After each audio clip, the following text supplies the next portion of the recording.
다시 절기로 돌아가겠습니다. 레위기 23장 24절 보면 이스라엘 자손에게 말하여 이르라 일곱째 달 곧 그 달 첫날은 너희에게 쉬는 날이 될지니 이는 나팔을 불어 기념할 날이요 성해라. 7월 1일 히브리 종교 달력으로 7월 1일은 나팔, 여기서 나팔이 이제 테루야라는 그 순양의 뿔로 만든 나팔인데 그 나팔을 쭉 하고 불어서 기념을 합니다. 그럼 이제 그날은 이제 거룩한 모임 성회이기 때문에 안식일과 같이 아무 노동도 하지 않고 하나님께 예배드리는 그 날이죠.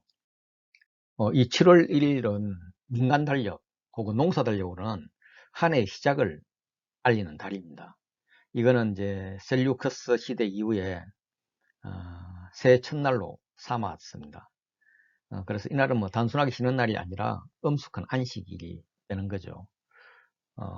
민수기에서도 이제 나팔 불날을 언급하고 있는데 현대 이스라엘은 이날을 로시 하시나라고 부르면서 설날로 지키고 있습니다. 그래서 유대인들의 전통에서는 뭐 천지창조, 아담창조, 뭐 족장들의 탄생, 요셉이 감옥으로부터 석방하는 이런 중요한 날들이 이 나팔절에 이루어졌다. 뭐 이렇게 생각을 하고 있고요.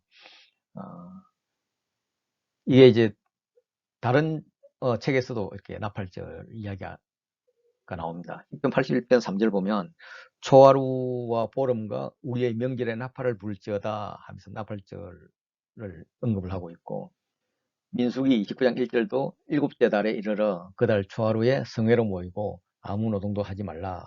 이는 너희가 나팔을 불 날이니라 하면서 나팔절에 대해서 소개를 하고 있습니다. 7월 1일이 지나고 이제 열흘째 되는 7월 10일 날, 그날은 속죄일입니다. 23장 27절부터 같이 읽을까요?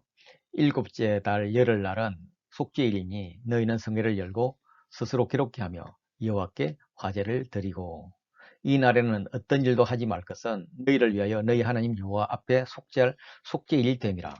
이 날에는 스스로 기록게 하지 아니하는 자는 그 백성 중에 끊어질 것이라. 아멘. 예.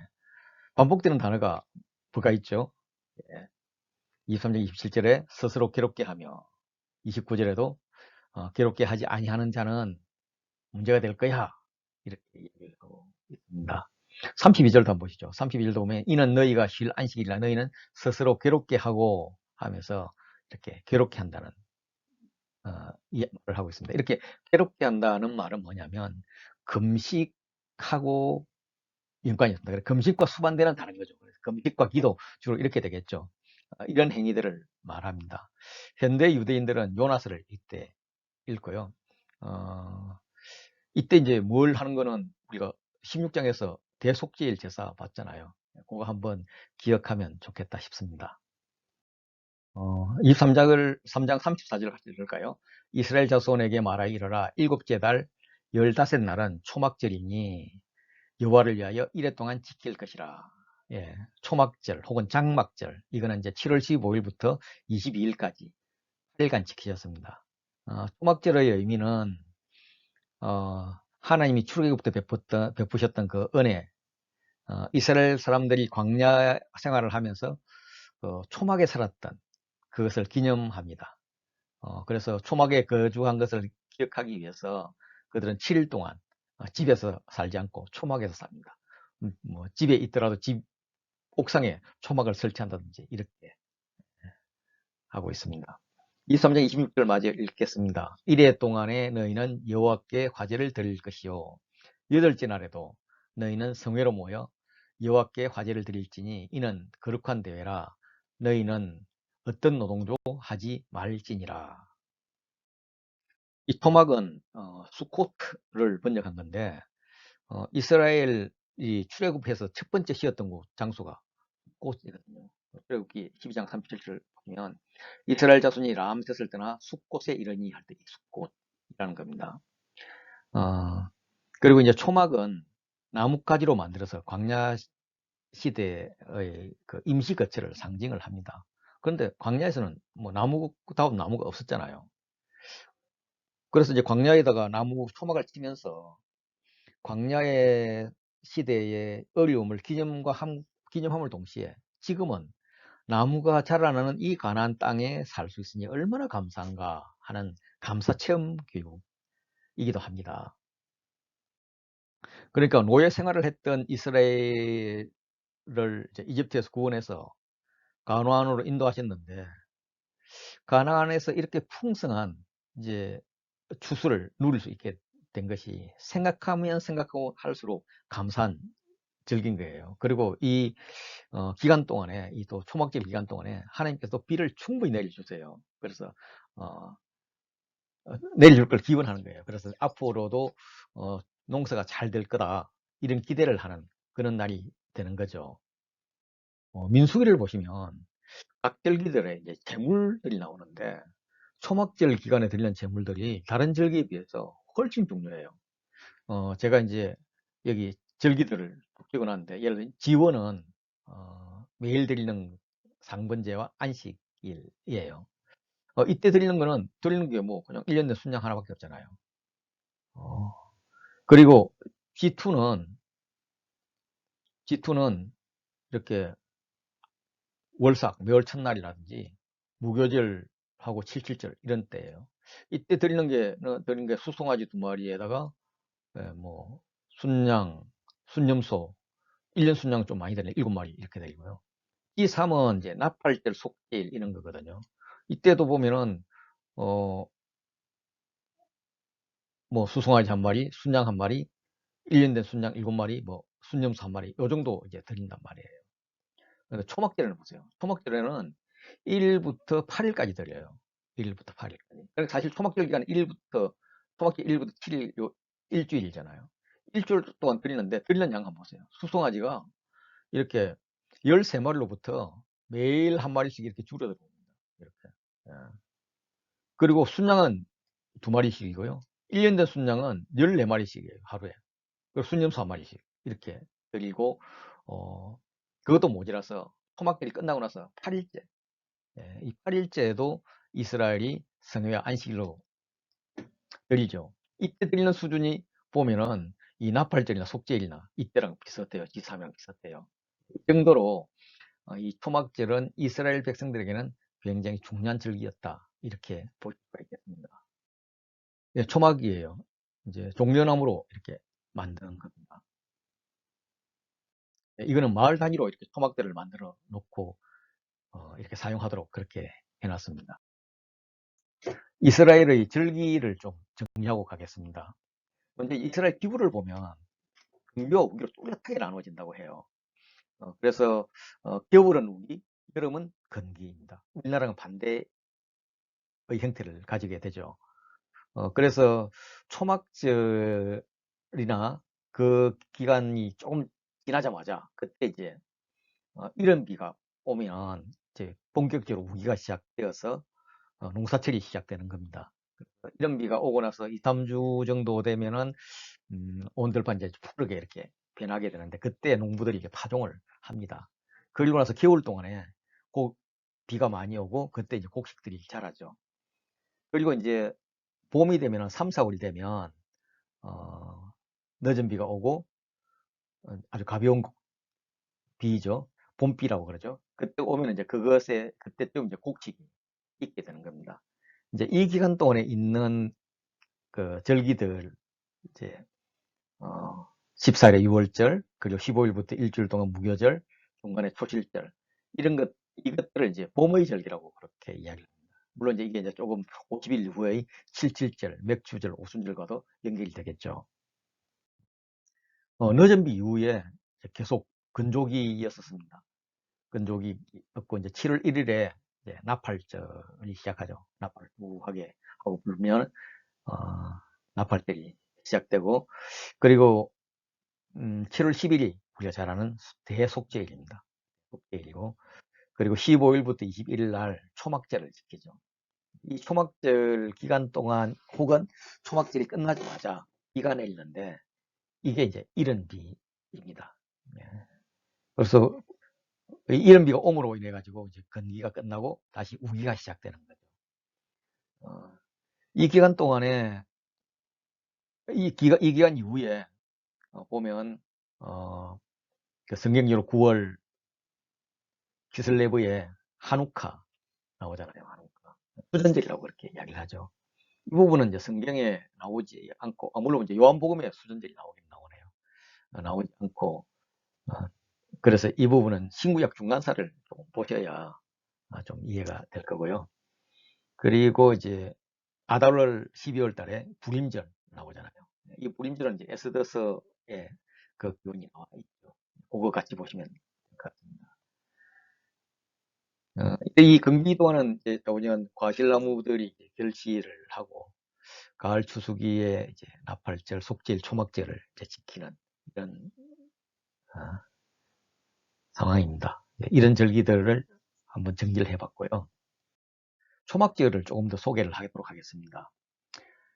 유대인들은 이제 이 초막절이 진행되는 동안에 매일 종려나무 한 가지, 도금냥 3가지, 갯버들 1가지를 이제 한 군데 묶어서 오른손에 들고 열매가 달린 시트론나무 가지를 왼손에 들고 회당으로 줄지어 행렬을 합니다. 여기 이제 성전을 행렬을 하는 그 그림인데, 이들은 여호수아가 백성을 끌고 여리고성을 돌았던 것을 기념하면서 회당 안에 있는 책상들 주변을 돌면서 호산나 노래를 부릅니다. 성전에서 이제 성전 재단을 돌면서 이렇게 노래를 하죠.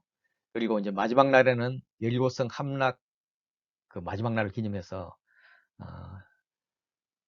같은 지역을 7번 그렇게 돌게 됩니다. 하소모니안 왕조 이후에 이 초막절 행사 중에 하나가 물을 깃는 의식이 있었습니다.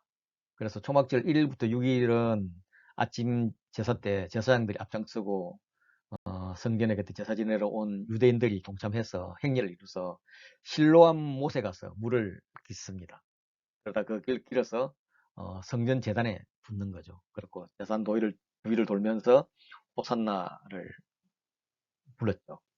한편으로는 과거 조상들의 들이 이제 출애굽할 때 그 광야에서도 물을 공급하신 하나님 감사하고, 그 물은 이제 생명이니까요.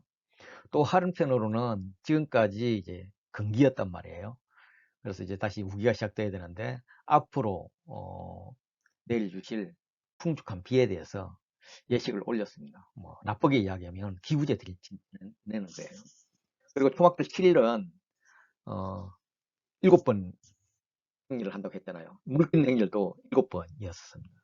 아마 이때 뭐 그런 기도하지 않아서 10편, 113편부터 118편에 나오는 그 시들을 가지고 노래하지 않았을까 그렇게 싶습니다. 이사야 12장 3절에도 보면 그러므로 너희가 기쁨으로 구원의 물들을 우물들에서 물들을 기울이려다 이렇게 이야기를 하죠.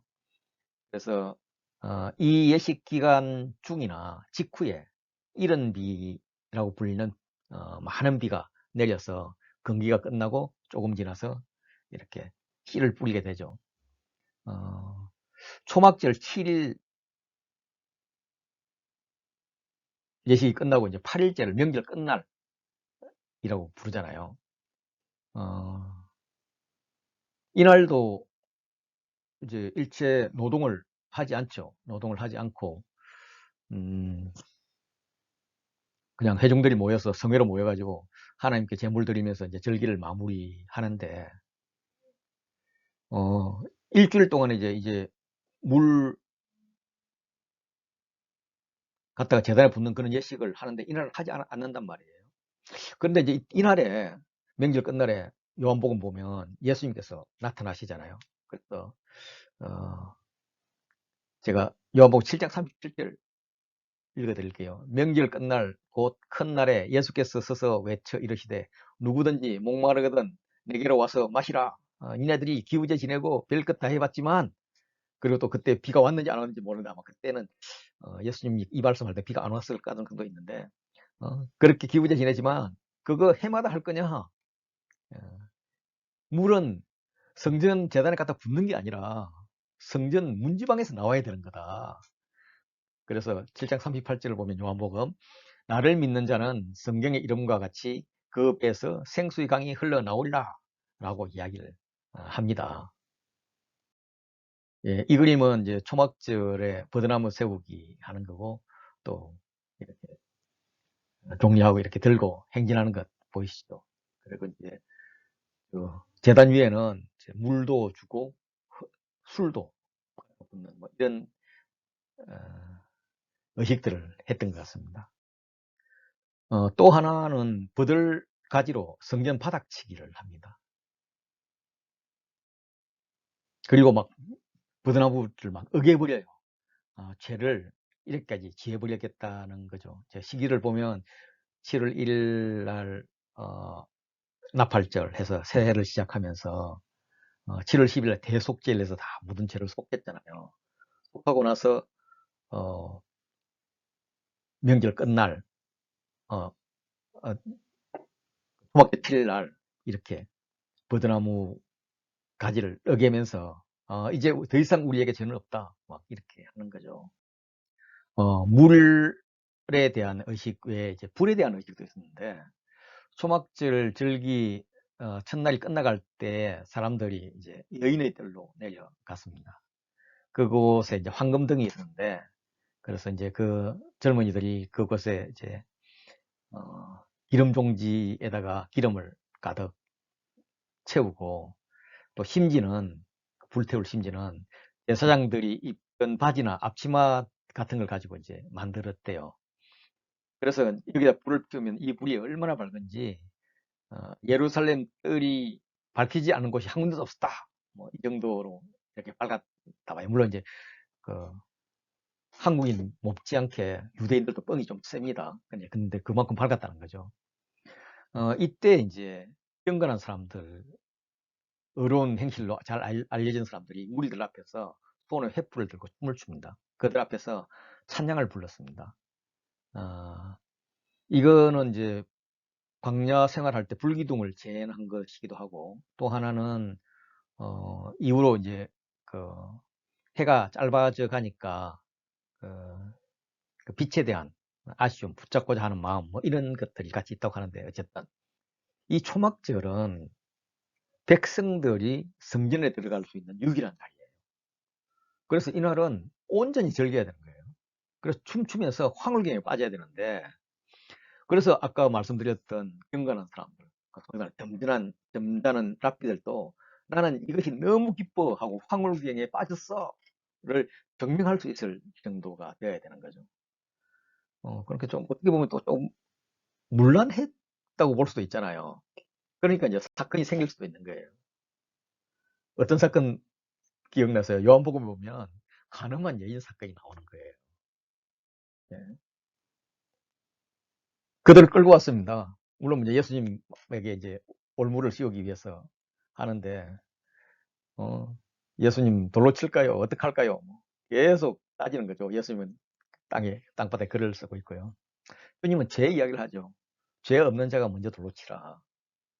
일단 데리고 온 사람부터 죄인이잖아요. 왜냐하면 율법에 의하면 이렇게 남자가 가늠하면 둘 다 돌로 쳐 죽이라고 했는데 남자는 보내주고 여자만 데리고 왔으니까 벌써 지금부터 죄인이잖아요. 어, 자기가 죄니까 자기가 돌로 먼저 치지 못하죠. 정인이 돌로 못 치니까 다른 사람들도 돌로 못 칠 거 아니에요. 뭐 이런 상황인데 이제 중요한 거는 뭐냐면 어젯밤에 너희가 빛의 축제를 했잖아. 빛의 축제를 했는데 무슨 소용이 있어? 오늘 아침에 당장 이런 일이 있는데 이 여인 데리고 온 게 또 뭐야? 나한테 올가미 쓰기 위해서잖아. 그러니까 너희가 좀 정신 차리고 하면서 8장 12절 같이 읽으시죠. 예수께서 또 말씀하여 이르시되 나는 세상의 빛이니 나를 따르는 자는 어둠에 다니지 아니하고 생명의 빛을 얻으리라. 이러면서 내가 빛이야. 네, 이렇게 얘기합니다. 내가 생명수야. 네, 나 마셔. 내 배에서 생수가 터져나와. 배에서 생수가 나오는 건 내가 성전이란 말이야. 내가 성전이야. 내가 생명의 빛이야. 하는 이제 예수님을 이 레위기에서 만날 수가 있는 겁니다. 24장에 가면 등잔대하고 진설병이 나옵니다. 그래서 등잔대에 관련된 것은 출애굽기에 아주 잘 나와 있어요. 출애굽기 25장에 보면 등잔대를 어떻게 설계했는지, 37장에는 뭐 제작하는 방법, 또 27장에는 관리 방법, 뭐 이렇게 이야기를 하는데 이게 이제 다시 레위기에서 한 번 더 언급이 되고 있습니다. 2절 보시면 이스라엘 자손에게 명령하여 불을 켜기 위하여 감람을 찢어낸 찌어낸 순결한 기름을 내게로 가져오게 하여 계속해서 등잔불을 켜둘지며. 제사장 임무 중에 중요한 것 중 하나가 등잔불을 켜놓는 겁니다. 꺼지지 않게요. 한번 읽겠습니다. 아론은 회막 안 정극의 회장 밖에서부터 저녁부터 아침까지 여호와 앞에 항상 등잔불을 정리할지니 이는 너희 대대로 지킬 영원한 규례라. 그렇게 이제 이스라엘 자손은 이 등잔불을 밝힐 감람유, 올리브유죠. 올리브유를 계속 공급을 해야 될 의무가 있고, 제사장은 등잔불이 꺼지지 않게 계속 관리해야 될 의무를 지금 이야기를 합니다. 그리고 나서 이제 진설병 이야기를 하는데, 민수기에서 등대의 빛이 항상 진설병을 비추도록 등대를 정렬하라 라고 명령이 되어 있어요. 레위기도 한번 보시죠.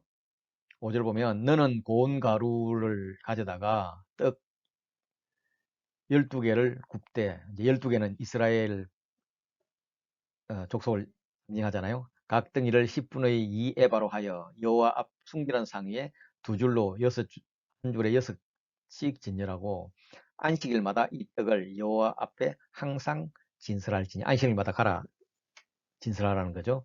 이는 이스라엘 자손을 위한 것이요 영원한 언약이니라 라고 이렇게 말씀하고 있습니다. 등잔불과 진설병에 대해서 여기 보시면 가져오게 가져다가, 그죠? 색칠 친 거 한번 맺혀보세요.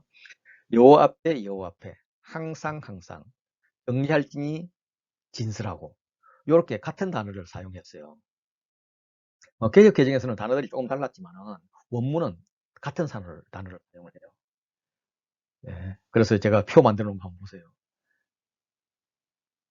예, 제가 뭐 히브리어를 모르니까 약하어는 가져오게 가져다가 뭐 이렇게 번역이 된 거죠. 항상 여호와 앞에 정리할지니 진설하고 이렇게 됩니다. 이것이 초막절 다음에 배치된 건 아마 초막절을 통해서 여호와의 구원을 기억하는 하나님의 백성은 예수님이 진짜 세상의 빛이었고 백성들의 떡이었다. 그래서 우리도 세상의 빛으로 만민의 떡으로 세웠다. 뭐 이런 것을 의미하지 않을까 이렇게 생각이 듭니다. 그냥 제목상 이죠. 그런데 재밌잖아요. 초막절에서 이야기가 나왔고 그게 요한복음에서 해석을 다 해줬고요. 그죠? 그리고 이제 등잔불이 이렇게 나오잖아요. 하나만 더 보실래요? 민수기 8장 2절을 보면 아론에게 말하여 이르라 등불을 켤 때에 7등잔을 등잔대 앞에 비추게 할지니라 이렇게 이야기를 했습니다. 그래서 등잔불이 항상 비추게 하는 거고 그게 이제 그 방향이 이스라엘의 떡상을 비추게 해요. 그래서 하나님이 비치고 그 빛이 이스라엘을 계속 비추는 거죠. 이거는 민수기에서 6장 24절 이후에 나오는 축복이거든요. 6장 24절부터 26절 같이 읽으실래요? 여호와는 내게 복을 주시고 너를 지키시기를 원하시며 여호와는 그 얼굴을 내게 비추사 은혜 베푸시기를 원하며 여호와는 그 얼굴을 내게로 향하여 드사 평강 주시기를 원하노라. 이스라엘이 지켜야 할 절기의 마지막 부분에 등잔불과 진설병 규례를 언급을 했죠. 이거는 이제 이스라엘 백성에게 여호와가 빛이 되게 해야 된다라는 마무리인데 오히려 여호와의 빛을 거부하고 여호와의 이름을 모독하고 저주했던 사건이 발생을 했습니다. 이스라엘 자손 중에 어머니가 이스라엘 여인이고 아버지가 애굽 사람인 한 사람이 있었어요. 그들이 이스라엘 사람하고 진영 중에서 싸웠는데 아마 뭐 이렇게 인종차별의 문제가 있었는지 모르겠어요. 그런데 그 아들이 이스라엘 여인의 아들이 아버지 애굽 사람인 아들이 여호와를 막 모독하고 저주하고 뭐 그러는 거예요. 그래서 이제 무리들이 걔를 끌고 모세 앞으로 갑니다. 이 사람 어머니 이름은 슬로밋이고요. 단 지파에 속했어요. 아버지 이름은 나오지 않죠. 어쨌든 모세 앞에 가서 이제 여호와의 명령을 기다립니다. 하나님 말씀은 24장 15절 읽으시면 너는 이스라엘 자손에게 말하여 이르라. 누구든지 그의 하나님을 저주하면 죄를 담당할 것이요 여호와의 이름을 모독하면 그는 반드시 죽일지니 온 회중이 돌로 그를 칠 것이라. 거름이든지 본토이든지 여호와의 이름을 모독하면 그를 죽일지니라. 여호와를 저주하면 그 죄를 담당해야 된다는 겁니다. 그걸 진영 밖으로 끌어내 가지고 돌로 쳐서 죽이라 하는 것을 2번 반복합니다. 하나님께서 억울하시든지 여호와의 이름을 모독하면 이렇게 이것도 2번 강조하고 있습니다. 그렇게 흥분했던 하나님이 갑자기 모독한 자를 돌로 쳐서 죽이라고 이야기한 후에 갑자기 화제를 바꿉니다. 그래서 사람을 쳐 죽인 자는 반드시 이런 식으로 이야기를 하는 거예요. 그렇게 쭉 이야기를 하다가 24장 23절에 갔어야 돌로 쳐 주겠다는 말이 나와요. 24장 23절 보시면 모세가 이스라엘 자손에게 말하니 그들이 그 저주한 자를 진영 밖으로 끌어내어 돌로 쳤더라. 이스라엘 자손이 여호와께서 모세에게 명령하신 대로 행하였더라. 이렇게 이제 이야기가 종료가 돼요. 그 사이에 이제 여러 가지 이야기했는데 지금 표를 한번 보시면 이게 교차대꾸 구조로 되어 있어요. 예. 이런 교차대꾸에서 이제 이거 지금 짝수잖아요. 짝수형 교차대꾸는 주로 양쪽 끝이 중요해요. 물론 이제 이게 정확하지 않기 때문에 모르는데 이제 일반적으로 홀수는 가운데가 중요하고 짝수는 양쪽 끝이 중요해요. 마치 인클루지오 같이. 그래서 이거로 보면은 하나님을 저주한 자는 돌로 쳐야 된다 하는 것을 지금 강조하고 있는 거예요. 그게 거류민이든지 본토인이든지 상관없다. 동일하게 돌로 쳐 죽여야 된다라고 이야기를 합니다. 이것을 지금 표와 같이 이렇게 홀수 교차 대꾸로 분석한 분도 있어요. 저는 이거 좋아합니다. 이 구조에서 이제 중심은 여기는 이제 홀수니까 중심이 강조되잖아요. 이 중심은 상체는 상처, 눈에는 눈, 이에는 이 이렇게 동해보복법이 강조되면서 그 아래 위로 보면 그가 행한 대로 행해라. 그대로 그렇게 해라. 라고 이야기를 합니다. 지금 이제 모세는 여호와를 저주하는 자는 반드시 죽여야 한다라는 법을 이야기하면서 다른 사회법하고 연결을 시켜요. 그래서 모든 법은 과하게 보복하거나 처벌해서는 안 되는 것이다. 이걸 지금 강조하고 있거든요. 그렇다면 결론적으로 뭐냐면 여호와의 이름을 모독하는 것은 반드시 죽여야 되는데 그 반드시 죽이는 것은 절대로 과한 법이 아니다라고 말하고 있는 거예요. 여호와를 모독하는 것은 여호와를 죽이는 거잖아요. 실제 그 사람 마음에는 더 이상 하나님이 여호와가 존재하지 않겠죠. 그런 자들은 그 속에 하나님 존재하지 않는 자들은 죽여버려야 돼. 반드시 죽여야 돼. 라고 이야기를 합니다. 그런데 참 재미있는 게 아이러니라 그래야 되죠. 여호와의 이름을 모독해서 죽은 분은 사랑하는 우리 예수님께서 그렇게 했고요. 서대반 집사님이 그렇게 했어요. 참 그분들에 적용되었다는 게 어떻게 받아들여야 될지 어쨌든 그렇습니다. 25장을 쭉 읽으면 나는 너희의 하나님 여호와라 하는 말씀이 3번 반복이 되고요. 이걸 기준으로 단락들을 이렇게 구분할 수가 있어요. 그래서 그들이 곧 이제 가나안으로 들어갈 것인데 젖과 꿀이 흐르는 땅을 받기 전에 그 땅에서 어떻게 그 땅을 관리할 것인가, 어떻게 경작할 것인가, 그 땅과 더불어 어떻게 살 것인가 하는 원리를 지금 말씀하고 계신데 내용은 제가 오른쪽 편에 구분한 것 같이 서론이 있고 희년 이야기가 나옵니다. 땅의 안식에 대해서. 그리고 또 기업 무르기에 대해서 나오고요. 그리고 이제 종 무르기에 대해서 나옵니다. 이렇게 크게 3단락으로 나누어져 있습니다. 25장 2절 보시면 여호와 앞에서 안식하게 하라 라는 말씀이 나오고요. 4절 같이 읽을까요? 일곱째 해에는 그 땅이 쉬어 안식하게 할지니 여호와께 대한 안식이라. 너는 그 밭에 파종하거나 포도원을 가꾸지 말며. 사람이 이제 7일째 되는 날에 안식일로 쉬듯이 땅도 7년마다 이렇게 쉬게 하는 것이 이제 안식년 제도입니다. 땅을 쉬게 하지 않고 이제 매년 경작을 하면 양분이 모두 빠져나가 버리니까 수확량이 줄어든다고는 하지만 뭐 그게 뭐 인삼 같은 그런 특종 재배가 아니라면 퇴비를 주는 편이 더 효과적일 수 있습니다. 그런데 하나님께서는 이걸 완전히 쉬게 하죠. 출애굽기에도 뭐 이렇게 일곱째는 아예 갈지 말고 묵혀두라 라고 이야기를 합니다. 그리고 7년 때에 안 가려도 뭐 스스로 나는 이런 거 있잖아. 이런 거는 가난한 백성이 먹게 하고, 그래도 남으면 들짐승이 먹게 하고, 자우전 사람은 주인은 손도 대지 말라는 거예요. 이 안식이 땅의 안식이면서 여호와의 안식인 거죠. 전적으로 여호와가 주는 안식으로 들어가는 겁니다. 여호와를 신뢰하라는 거예요.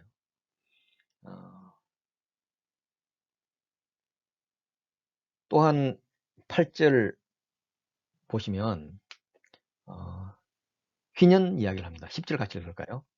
너희는 50년째를 거룩하게 하여 그 땅에 있는 모든 주민을 위하여 자유를 공포하라. 이 해는 너희에게 휘년이니 너희는 각각 자기의 소유지로 돌아가며 각각의 가족에게 돌아갈지며.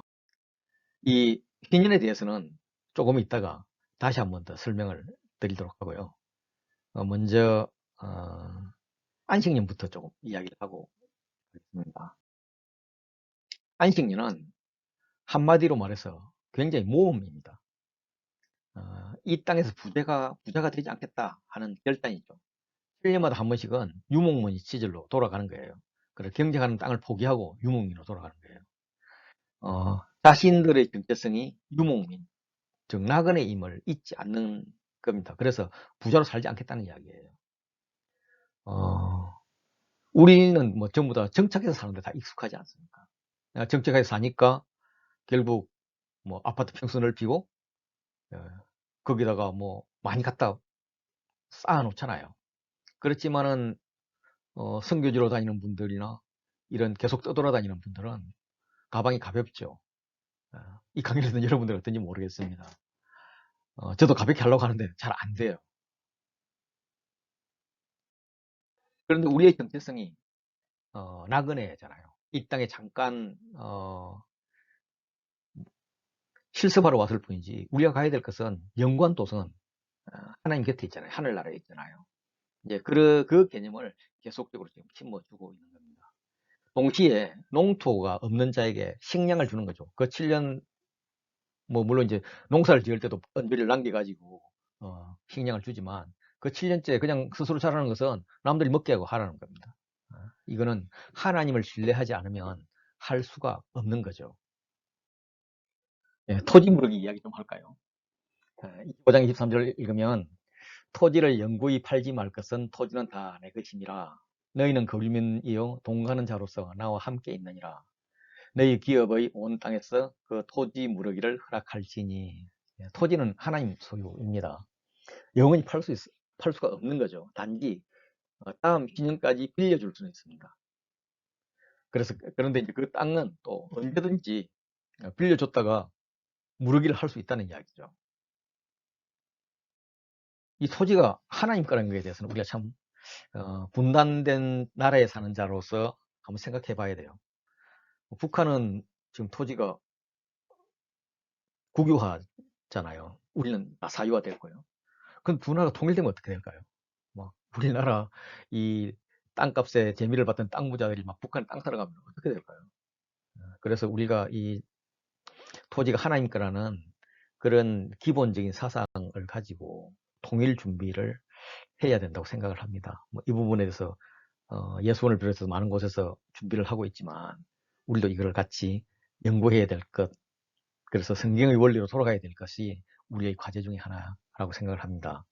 어쨌든 이 토지는 파는 게 아니고 빌려주는 것이기 때문에 언제든지 이렇게 물려받을 수가 있어요.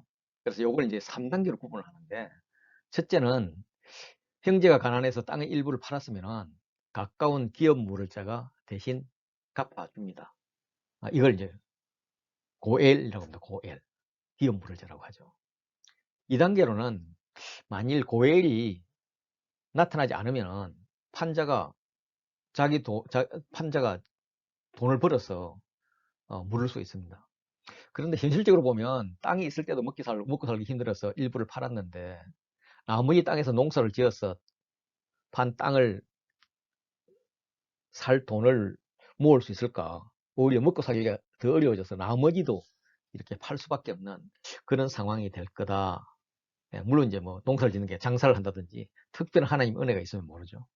2단계는 좀 형식적인 것 같고 3단계는 물을 힘이 없을 경우 어떻게 할 거냐. 희년까지 기다리는 것입니다. 고엘 제도는 뭐 루키에도 나오고요. 보아서 나오잖아요. 예레미야에도 나옵니다. 또 우리가 유다 이야기를 읽으면 또 이 고엘 제도가 나오죠. 고엘은 형제가 아들이 없이 죽었을 경우에 형 대신 형수를 통해서 자식을 낳아주는 것. 그래서 형의 토지가 자녀에게 이렇게 물려주게 하는 것. 뭐 이런 것도 있죠. 성경에서 형의 아내를 범하는 것은 아주 엄격하게 금지되어 있죠. 삼촌 이는 안 되잖아요. 그런데 유일하게 범할 수 있는 것은 형이 죽고 아들이 없을 경우 그 기업을 잇게 해줄 아들을 낳게 하기 위해서 형 대신 형수와 동침을 해야 된다. 이거는 반드시 해야 되는 거죠. 이걸 이제 계대결혼이라고 이야기를 하고 이때 대신 동침을 하는 사람을 고엘이라고 이야기를 하죠. 유다 이야기를 보면 장자가 이제 다말과 결혼을 했습니다. 그런데 이 엘이 너무 악해서 하나님께서 죽여버리잖아요. 엘이 아들이 없어서 죽었기 때문에 동생 오난이 고엘이 되어야 됩니다. 근데 오난은 고엘 역할을 교모하게 거부하고 하다가 죽습니다. 그 다음에 이제 막내 셀라가 남았는데 아버지가 어이구 이러다가 셀라까지 죽을 줄 몰라 하면서 고엘을 하는 것을 막아버립니다. 그래서 다말을 친정집으로 보내죠. 명분은 셋째 아들 셀라가 장성하기까지 기다리라는 건데 내심은 셀라를 주고 싶지 않은 겁니다. 결국 고해를 못하게 하는 거죠. 그걸 하나님께서 이게 이러면서 유다 자신도 모르게 고해를 역할을 하게 합니다. 그래서 유다를 통해서 다말이 아들을 낳죠. 베레스하고 세라라는 쌍둥이 아들을 낳습니다. 아들을 낳는다는 말은 잘했다는 말이고 쌍둥이 낳는다는 것은 정말 잘했다 이런 말이거든요. 기업 무르기는 이걸 보면은 하나님의 의지입니다. 유다 내가 기업 무르기를 막어? 내가 너를 통해서 기업 무르기를 해버리지. 이런 게 기업 무르기입니다. 그렇다면 집은 어떻게 할 거냐? 뭐 이런 문제도 나와 있어요. 그래서 25장 29절 보면 성벽 있는 성 내의 가옥을 팔았으면 판지 만 1년 안에 물을 수 있지만 30절 보면 1년 안에 무르지 못하면 그 성 안의 가옥은 산자의 소유로 확정되어 대대로 영구히 그에게 속하고 희년에라도 돌려보내지 아니할 것이라 라고 이야기를 합니다. 아마도 성 내의 가옥은 뭐 생계하고는 관계없는 부자들의 집이었을 거고요. 원래 이제 옛날 고대에서 성 안에 살 수 있는 사람들 이렇게 여기고 가난한 사람들은 성 밖에 살았잖아요. 전쟁이 일어났을 때 성 안으로 들어올 수 있는 사람은 그나마 나은 사람이고 성 안으로 못 들어오는 사람들은 정말 떠돌이였던 거죠. 어, 그리고 이제 성 안에는 뭐 사고 팔고 하는 것들이 이제 매매 일환으로 되어 있어서 이것은 그렇게 보호하지 않은 것 같습니다. 그런데 성벽이 없는 촌락의 가옥이라든지 레위의 가옥이라든지 다시 말해 가난한 자들의 가옥은 기업 무르기와 희년 제도를 지켰어요. 5장 31절 보면은 그러나 성벽이 뚫리지 아니한 촌락의 가옥은 하면서 이야기를 하고 32절도 레위 족속의 성읍 곧 그들의 소유의 성읍의 가옥은 이라고 이야기를 해요. 그리고 34절에는 그러나 그들의 성읍 주위에 있는 들판은 하면서 레위인 소유의 들판 이야기를 하는데 이 들판은 땅과 같은 개념으로 사고 팔지 못하도록 그렇게 하고 있습니다. 철저한 약자 보호의 법이라고 생각이 됩니다. 형제가 가난하게 되어서 농사 지을 땅도 없고 빈손으로 있다면 이스라엘은 그를 도와서 거류민이나 동거인처럼 함께 생활하게 해야 된다는 겁니다. 다시 말해서 일꾼으로 써야 된다는 이야기예요. 그때 이제 돈이나 양식을 구워줄 경우도 있을 텐데 이때 이자를 절대로 받지 않아야 된다는 겁니다. 왜냐하면 25장 38절 같이 읽을까요? 나는 너희의 하나님이 되며 또 가나안 땅을 너희에게 주리고 애굽 땅에서 너희를 인도하여 낸 너희의 하나님 여호와니라. 다 내 새끼야. 니들 다 내 거야. 그리고 나는 너희를 종 만들려고 데려온 게 아니라 종에서 끌어내서 자유인만 만들려고 했는데 니네들이 돈 없다고 종 만들면 안 되지. 이런 말씀입니다. 마태복음 18장에는 만달란트 빚진 자가 등장을 하죠.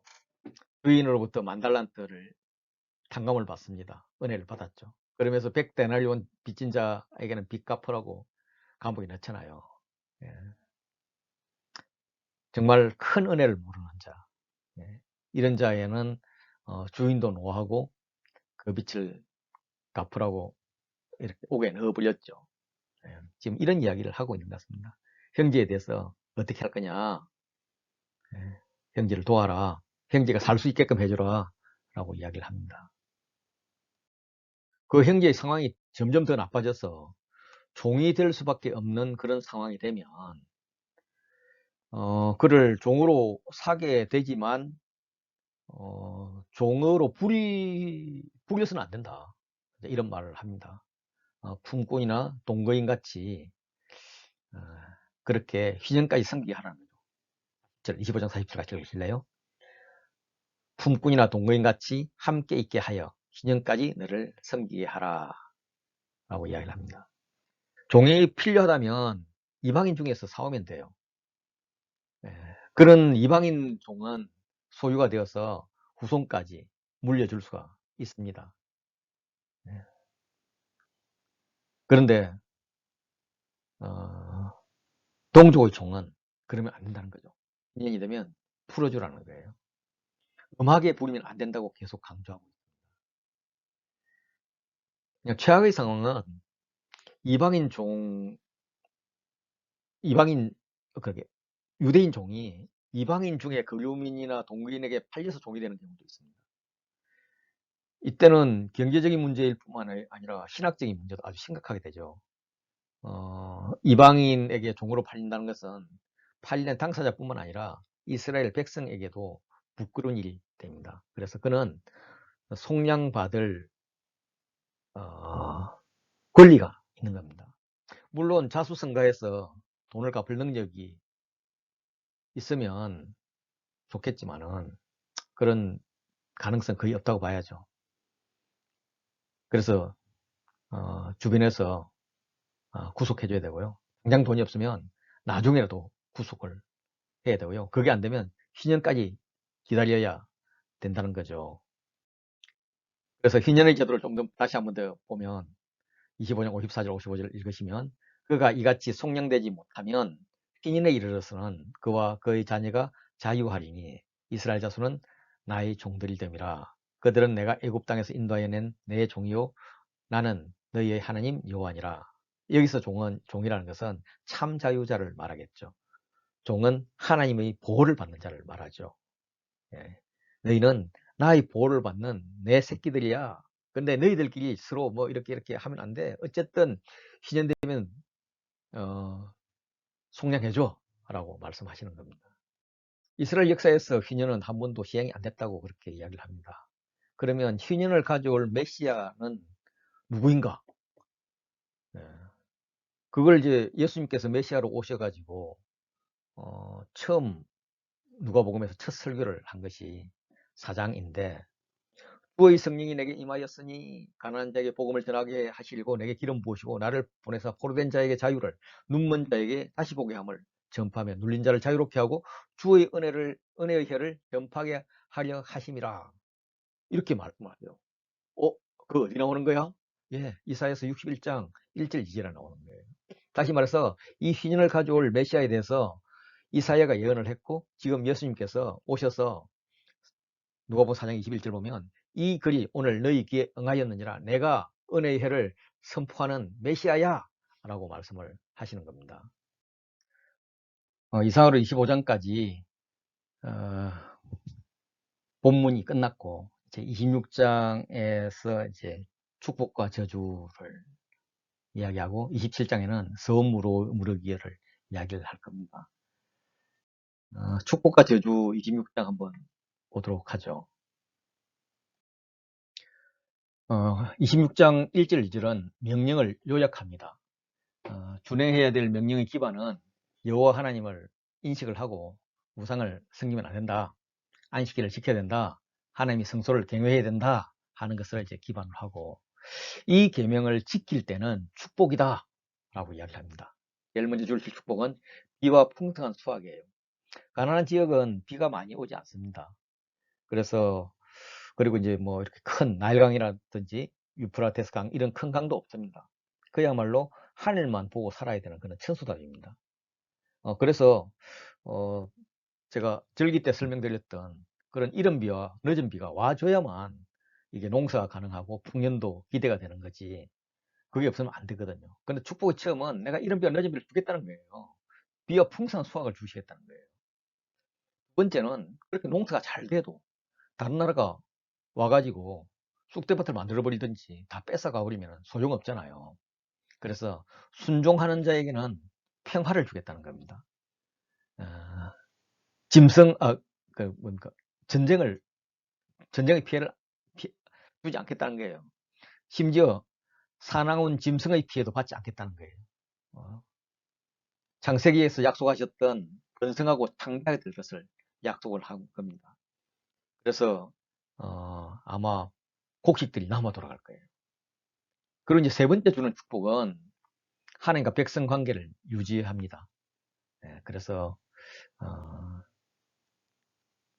만남의 장소인 성막을 하나님께서 세우시고 또 예배를 받아 주실 겁니다. 그래서 출애굽을 통해서 우리에게 이스라엘 백성에게 종의 멍에를 부숴 주셨잖아요. 애굽 종된 것을 면하게 해줬고 자유의지로 바로 서서 이렇게 긋게 해줬고 적과 뿔이 흐르는 땅으로 이렇게 인도하셨잖아요. 이스라엘 정체성은 하나님 백성입니다. 하나님께서 왕이 되셔서 이스라엘의 백성이 되어 주시겠다는 말이죠. 다시 말해서 이스라엘을 보호해 주시겠다고 그렇게 말씀하십니다. 그리고 이제 저주가 나옵니다. 법률 문서에서는 저주에 관한 조항이 축복에 관한 조항보다 더 많은 것이 일반적입니다. 일반적인데 여기도 이제 마찬가지로 그렇게 법률 문서로 이제 축복보다 저주가 많죠. 그런데 이제 축복은 겨우 9절이고요. 저주는 20절이잖아요. 배가 넘습니다. 또 저주가 많다고 이렇게 막 하나님 너무 하셔 하면서 또 기분 나빠 하지 말고요. 저주 메시지를 어떻게 읽을 것인가 이걸 한번 생각해 보면 좋을 것 같아요. 저는 이걸 하나님의 마음으로 한번 읽어봤어요. 같이 한번 읽어볼래요? 26장 15절은 내 규례를 멸시하며 내 마음에 내 법도를 싫어하여 내 모든 계명을 준행하지 아니하며 내 언약을 배반할진대 로 시작을 합니다. 내가 너희에게 복을 주려고 이렇게 규례와 율법을 이렇게 준비했는데 너희가 내 말을 듣지 않는 것 같구나. 만약 배반하면 내가 너희를 벌 줄 수밖에 없는데 어떻게 하니? 너희는 무슨 병에 걸릴 것이고 저기게 정복당할 거야. 어떡할 거야? 뭐 이런 하나님의 안타까움을 표현하고 있습니다. 18절은 또 만일 저희가 그렇게까지 되어도 내게 청종하지 아니하면 너희 죄로 말미암아 내가 너희를 7배나 더 징벌하리라. 이 말씀은 이런 거죠. 야, 그런데 내가 그렇게까지 벌을 주어도 내 말을 듣지 않는다면 나는 어떻게 공의의 하나님인데 어떡하겠어. 너희를 7배나 더 징벌할 수밖에 없어. 징벌해야 되는 내 마음 알겠니? 그러니까 그렇게 되지 않으면 좋겠다. 제발 그러지 마. 부탁한다. 내 말 좀 잘 들어줘. 뭐 이런 점점 더 애절해지는 하나님의 마음. 예. 부모된 분들은 자식들 말 안 들을 때 이거 해보셨죠? 26장 21절 보시면 너희가 나를 거슬러 내게 청종하지 아니할진대 내가 너희의 죄대로 너희에게 7배나 더 재앙을 내릴 것이라. 이건 이제 이런 감정으로 한번 읽어보시죠. 내가 그렇게 부탁했는데 야, 여전히 너희는 내 말을 듣지 않는다며. 야, 내 간장 탄다. 생각하기도 싫은데 나는 7배나 더 재앙을 내릴 수밖에 없어. 야, 무섭지 않니? 나는 무서워. 재앙 내릴 나는 무서워. 그러니까 제발 이렇게 되지 않도록 하자. 뭐 이런 마음입니다. 26장 23절 이런 일을 당하여도 너희가 내게 돌아오지 아니하고 내게 대항할진대. 이런 일을 당했는데 너희가 그냥 아빠 잘못해서 이렇게 돌아오면 될 텐데 이게 오히려 그냥 대응하면서 아빠 왜 이래? 이렇게 대응한다면 내가 어떻게 죄를 물을 수밖에 없지. 7배나 더 쳐야 돼. 너 이 아빠 마음 알겠니? 이 아빠 마음 알아? 이 아빠가 죽고 싶어. 죽일 지경이야. 제발 부탁해. 이 아빠 좀 봐줘. 제발 좀 봐줘. 뭐 이렇게 이야기하는 거죠. 무려 이런 메시지가 5번이나 반복이 됩니다. 한 번이면 중요하고 2번이면 무지 중요하고 3번이면 영원히 중요하다는데 5번이나 나온다는 거예요. 이렇게 아버지의 안타까운 마음을 표현을 하고 있습니다. 26장 27절요. 너희가 이같이 될지라도 내게 청종하지 아니하고 내게 대항할진대. 와, 이제 너희에게 대책이 없구나. 야, 내가 막 때리면 야, 도망이라도 가든지 피하기라도 하든지 맞고만 있으니까 내가 더 때릴 수도 없어. 내가 너를 계속 때리긴 때려야 되는데 때릴 수는 없고 야 정말 이 아빠가 죽고 싶다. 지경이 됐어도 나를 대항하니 제발 아빠 좀 살려줘. 아빠 좀 살려줘. 이렇게 절규를 합니다. 어, 그 아버지께서 이때로부터 한 1500년 후인 AD 30년경에 정말 자신이 죽었죠. 죽이셨죠. 자신을 죽이는 것밖에는 사랑하는 자식을 사랑하는 백성을 구할 수 있는 방법이 없었기 때문입니다. 이렇게 저주의 메시지가 나오고 이걸 묵상할 때 어려워하는 분들을 제가 많이 봤는데 사실 어렵죠. 어려운데 하나님 성경이 어려운 게 아니라 하나님의 마음으로 하나님의 애잔한 마음으로 이렇게 읽으면 정말 이런 걸 무시해버린다든지 알고도 안 하는 내가 참 어렵죠. 정말 이런 마음으로 얘기를 읽으면 레위기의 각 명령 하나, 규례 하나, 이 하나하나에 들어있는 아버지의 사랑을 구구절절 느낄 수 있습니다. 이렇게 저주를 퍼부은 다음에 하나님께서 하시는 마무리는 너희 남은 자에게 남은 자가 있다는 거예요.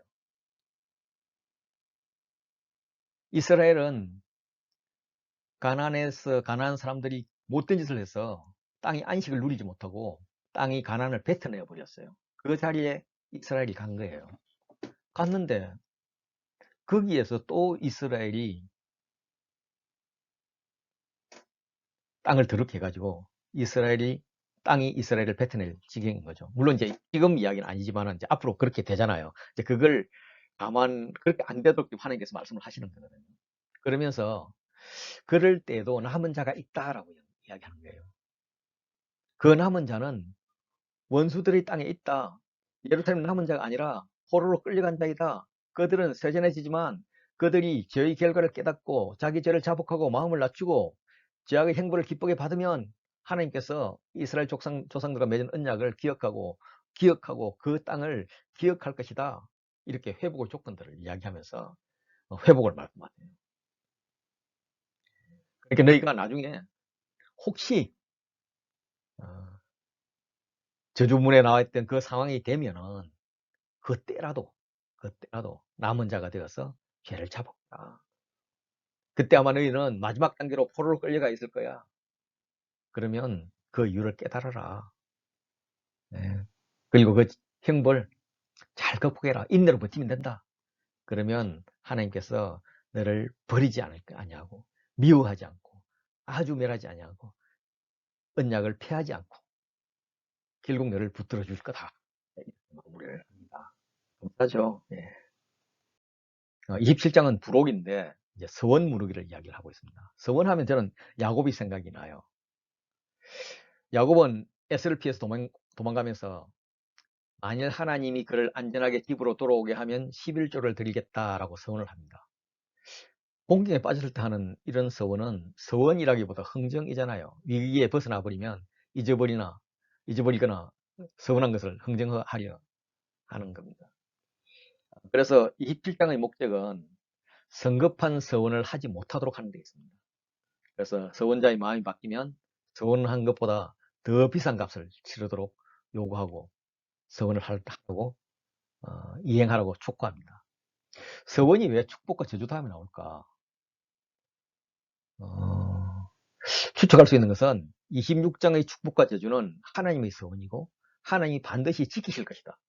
따라서 이스라엘 너도 서원할 한 게 있다면, 앞으로 할 게 있다면 반드시 지켜야 된다라고 강조하는 것으로 그렇게 판단이 됩니다. 27장 2절 같이 읽으시죠. 이스라엘 자손에게 말하여 이르라. 만일 어떤 사람이 사람의 값을 여호와께 드리기로 분명히 서원하였으면 너는 그 값을 정할지니로 시작을 합니다.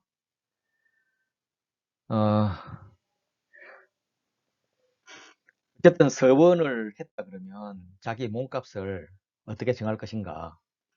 아마 그 당시에 노예시장에서 거래되는 금액으로 정하고 그걸 성전에 지불해야 되지 않았을까, 뭐 이런 생각이 듭니다. 몸값은 성인 기준으로 그때 50세겔 정도 된 것 같아요. 당시 1년 임금이 10 내지 20세겔이었기 때문에 뭐 보통 사람, 여기서 보면 이제 20세부터 60세 사이의 남성은 50세겔을 이 몸값인데 그 50세겔 내기가 부자가 아니면 어려웠을 거예요. 그래서 이 경우에 대사장이 그 형편대로 정해 주었습니다. 그래서 정통적인 랍비 해석에 의하면 서원자가 기본적으로 생활할 수 있는 도구를 제외한 나머지 재산을 바치도록 가격을 매겼다고 하는데 어쨌든 뭐 그렇습니다. 여기서는 이제 그런 정상적인 사람을 50세겔 하고 나머지들을 이렇게 깎아주는 그런 표가 있는데 서원 그러면 뭐 압살롬 서원도 있고 또 기억나는 게 한나의 서원도 있고요.